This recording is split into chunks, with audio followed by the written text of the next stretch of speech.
Well, hey guys, today I'm actually out working for my neighbor again. There isn't much going on my family farm right now. We're just doing a little bit of corn planting and not much else. So, I'm out here today. I'm in a Triticale field. As you can see, it's been cut already. And right now I'm going through, I've got this tedder. Now this is a machine that I honestly have never seen in action until today. I know that they use these in, well, it's made by Chrome, which I believe is a European company. I'm not positive on that, but anyways, these really aren't used that much in this area, so that's why I've never seen one actually run.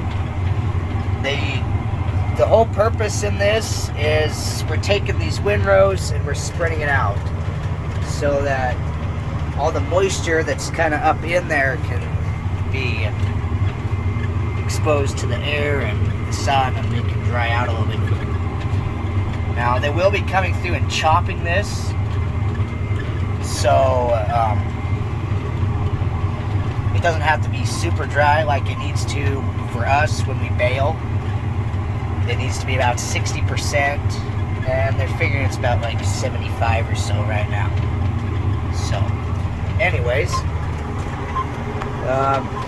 it's on a 5-tower pivot.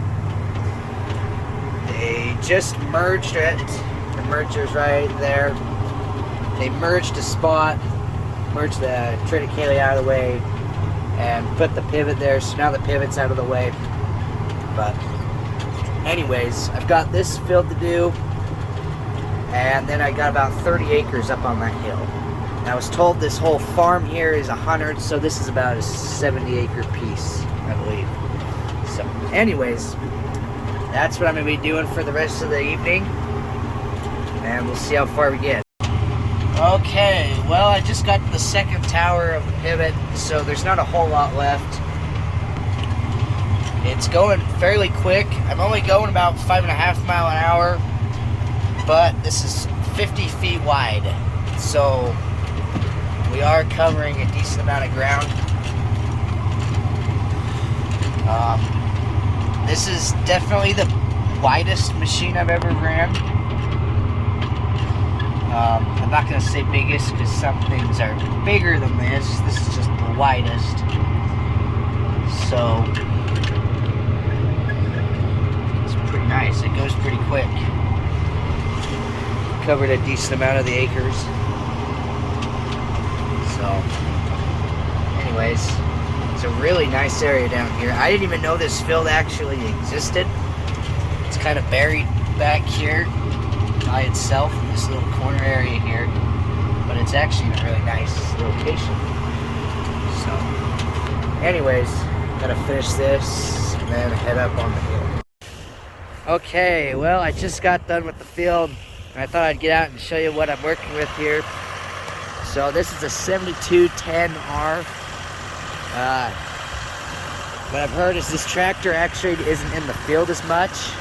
It actually works at the dairy, scraping corrals and stuff. So it's got a little bit of manure on it. Has a nice crack in the windshield right where you look, so that's kind of nice. But you look out the back window more anyways. So this is the tedder. It's actually really big standing out here next to it. Really wide. So it just has these tines on it, and they spin around.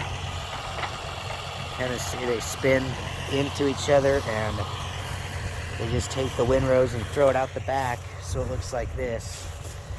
And tomorrow morning they'll get out here and get the merger. We'll drive past it, I can show, but they'll get the merger going, put it in windrows like this. That's basically the size they'll have it in, and then they'll come in and chop it tomorrow.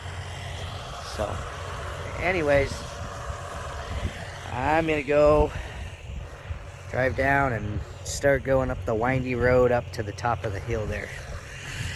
So, Okay, I made it down to the end here, and I'm gonna fold up.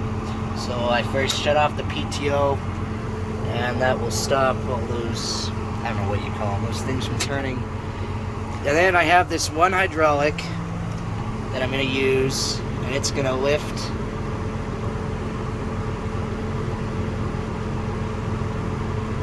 like that. And then I come over to this other one. I believe I'm doing this right. Yes, I am. Okay, and I use this other hydraulic, and it's gonna tip it up like that.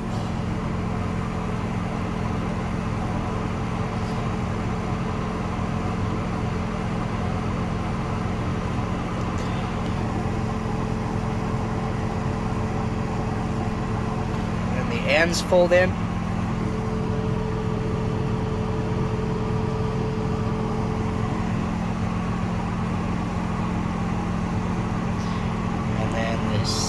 Center pieces come in. I'm still just holding the one hydraulic, so it's nice. It's doing it all on its own. All these steps. One side in. The back goes down.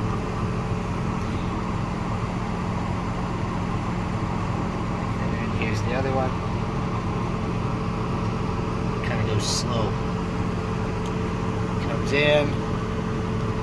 And then it sits down. And now we're ready for transport.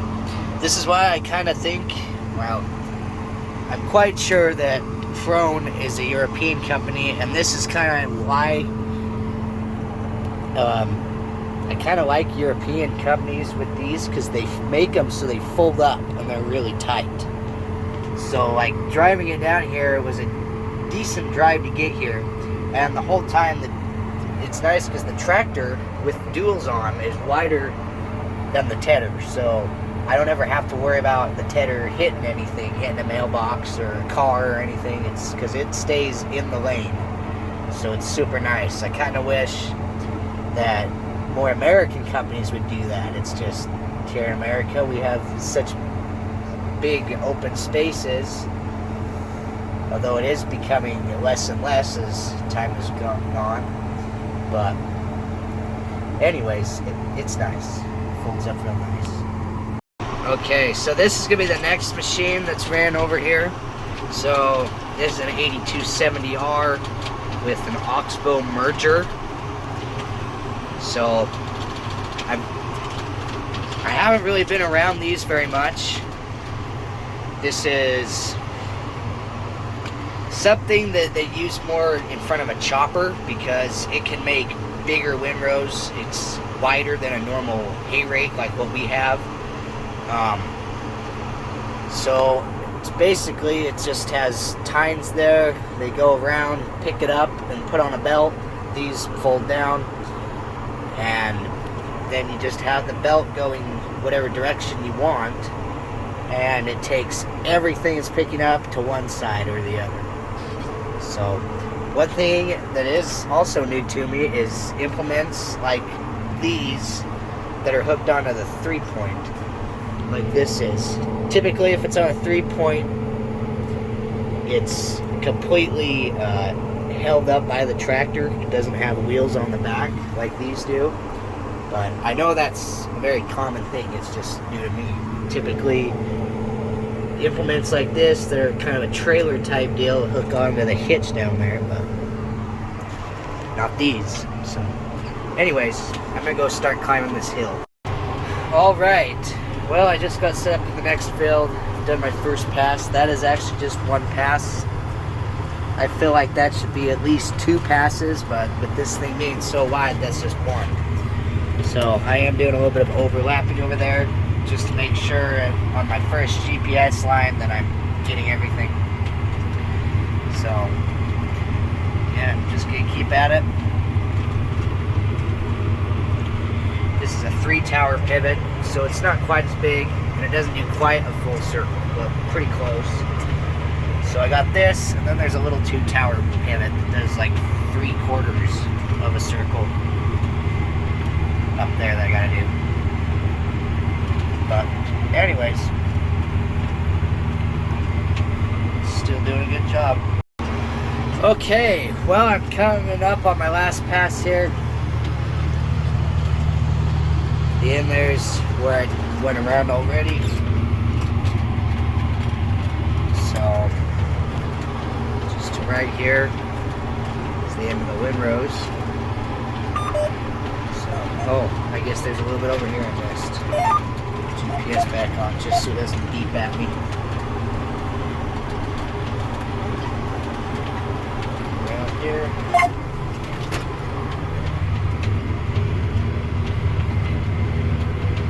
I kind of like this. I like how it makes the whole field pretty and green instead of a bunch of windrows. I feel like that looks maybe a little bit nicer. So, anyways, now I'm gonna head up there instead of doing this all again.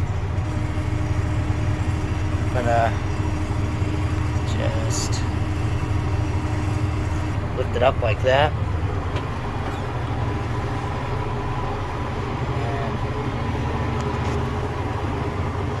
And just drive up to the top like that.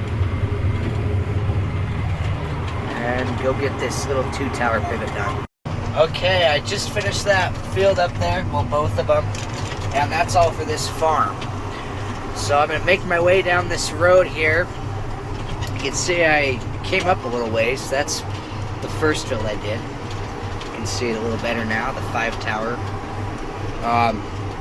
So anyways, just gotta make my way down this road, and then I go all the way back and quite a ways back, get on the main road, and then head to the next farm.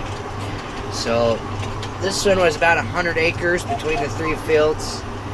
The next farm is 2 pivots, but they're connected to each other. But there's 2 pivots there. It's another 100 acres. And I don't think I'm gonna finish that tonight.